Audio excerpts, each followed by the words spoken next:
Hey, Pastor Steve Waldron. I hope you're having a great day or night in Jesus. We're looking at sociology in the Bible, sociology and Christianity. This may get into cults and all kinds of things such as that. But we're so thankful you're here with us. So this is part of a worldview series you may want to check out under the worldview playlist. Did some of this out in California several months ago. So sociology is man's interaction with community or his fellow man, and his interaction with community or his fellow man. Sociology, a little different than psychology. Psychology has to do with individuals, even though there is group psychosis, group psychology. Sociology always infers multiplicity, and so it usually has something to do with community, but it can be just as far, again, as group dynamics, just as far as being in the human race. So I want to talk to you about a book that really affected me. I've read it twice, I think, at least, on this, and it's Modern Times by Paul Johnson. Now, I tend to like most anything Paul Johnson writes because I think he's a very erudite writer.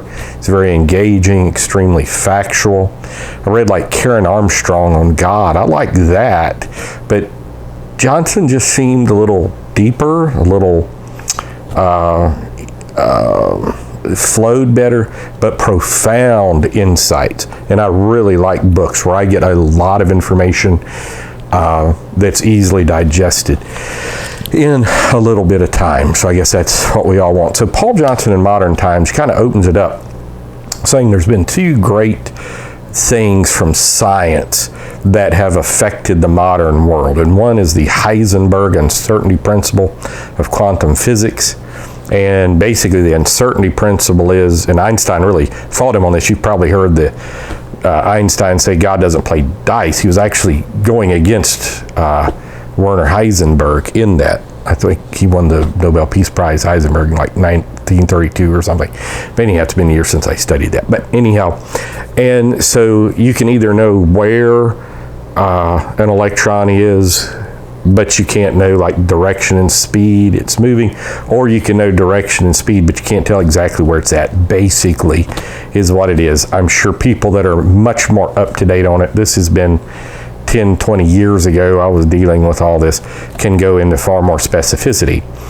And it reminded me of something I'd read C.S. Lewis say, that the men in the white coats, what they believe will be the belief of the masses in the next generation. A lot of truth in that. In the white coats, he meant scientists.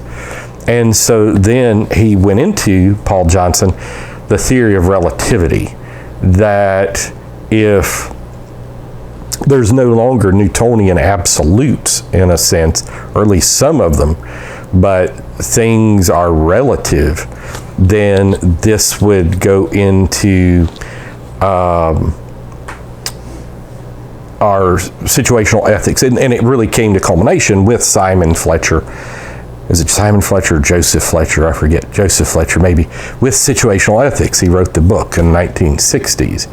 And man's the measure of all things. So you no longer have this universe that runs by laws with absolutes. William Paley, the divine watchmaker. You have uncertainty and relativity. And so you can see that, when you read like the first, second, and third humanist manifestos, it goes into great detail about that scientism is all there is, the natural world, that which is explored, is all there is. And so you might say, well, what does this have to do with sociology? Well, right after that, you had Life and Death in Samoa, Margaret Mead going to Samoa, and that I've read a lot of debunking of her stuff. That's been totally debunked. As early really as the 80s and really even before that. And but it became such a iconic dogma in sociological literature that it just became like a talisman. People cannot let it go.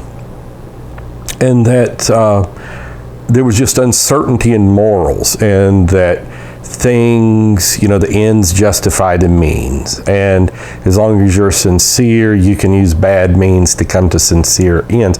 Even though without God defining what is good and bad twilight of the gods, Nietzsche. And how do you define good and evil? Because, democracy, okay, the 50.1% says that they want what the 49.9% has. Well, that's the reason democracy always leads to tyranny, according to the Greeks, that you would have. I found it so interesting recently along this line that Thomas Jefferson was able to pick the curriculum for Washington, D.C. schools back in the day. And so his curriculum was the Bible and Isaac Watts hymns.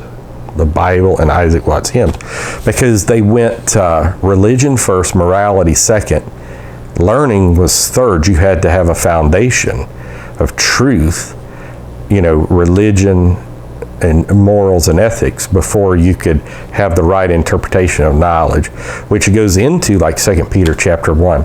So all this has to do with sociology, because how do you treat your fellow man? How does the sociological group interact with other sociological groups? How does the whole interact with the individual or other wholes and groups? So, pretty fascinating.